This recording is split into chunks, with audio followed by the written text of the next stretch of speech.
Have you ever really thought about one of your body's most amazing, life-saving tricks? It's something that happens pretty much every time you get a little nick or a scrape. Today, we're going to dive deep into the body's own emergency response system, the incredible biological process of how blood clots form. So let's just start with this question. What if a tiny little paper cut could actually be life-threatening? I know, it sounds totally extreme, right? But honestly, without the system we're about to explore, that's the world we'd be living in. The stakes are just incredibly high for this tiny, microscopic process. The reason we're safe from those everyday injuries is all thanks to this really elegant and, frankly, sophisticated process called hemostasis. You can think of it as the body's perfect master plan to stop us from losing too much blood.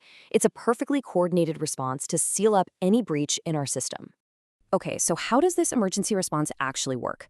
Well, it kind of unfolds in three separate but totally connected phases. It's like a biological symphony where every single player knows its part perfectly. First up, you've got platelet activation. These are the first responders showing up on the scene. Next, there's something called the coagulation cascade, which is this powerful chain reaction. And then finally, fibrin formation, which builds the last stable seal. Let's break each of those down. All right, so where does it all begin? It starts with the platelets. These are the unsung heroes who act as the immediate first responders to any kind of injury. So what are they exactly? Platelets aren't even complete cells. They're actually just little fragments floating around in our bloodstream. And get this, in just a single drop of your blood, there are literally millions of these tiny patrollers just constantly waiting for the signal that there's a problem. And what's really incredible is just how fast this all happens. The second a blood vessel gets damaged, platelets just rush to the site. They immediately stick to the exposed part of the vessel wall, and then they go through this wild transformation. They change their shape and become super, super sticky.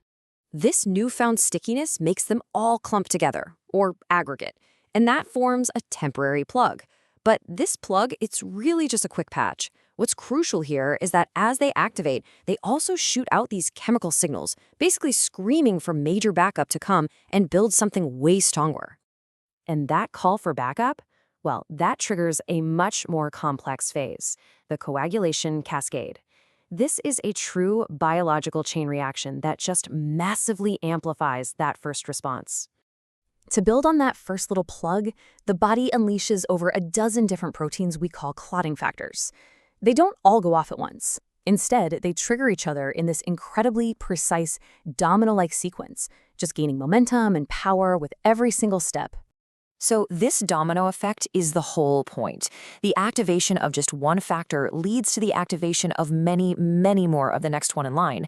It's this explosive amplification that creates a huge response right where it's needed, and it all builds up to producing a key enzyme called thrombin. All of that energy from the cascade, and that final enzyme, thrombin, it really only has one goal: to create the final structural material for the clot. So in this third phase, a protein called fibrin gets to work, weaving the ultimate safety net. You see, fibrin starts out as a protein that just dissolves in the blood, but that cascade we talked about converts it into these tough, stringy fibers. These fibers are the literal building blocks of that final, stable clot. And the result is this beautiful, intricate mesh of fibrin that weaves itself all through and around that first platelet plug. It traps red blood cells and even more platelets, forming a strong, durable, kind of gel-like seal that just completely stops the bleeding. So, we've built the clot. The job's done, right? Well, not exactly. This entire system operates on a razor's edge. It's this delicate and absolutely vital balance. This really is nature's engineering at its absolute finest. This system not only knows when to start this powerful cascade, but, and this is just as critical, it knows when and where to stop it. Uncontrolled clotting would be every bit as dangerous as uncontrolled bleeding.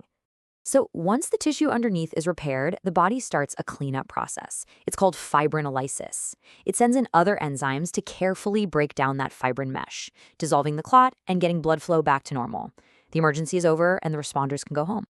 Now, this is all happening on a microscopic level, but its implications for us are massive. So why does understanding this intricate little dance of proteins and cells matter so much in our everyday lives? Well, because understanding it is how we can manage bleeding disorders like hemophilia, where someone is missing a key clotting factor. It's essential for preventing strokes and heart attacks that are caused by unwanted clots.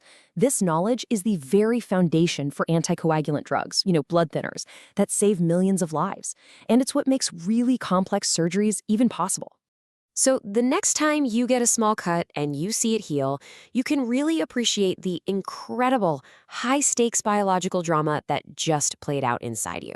This perfectly balanced system is like a quiet guardian, saving us every single day. And the real question that leaves us with is, what happens when that perfect balance is broken?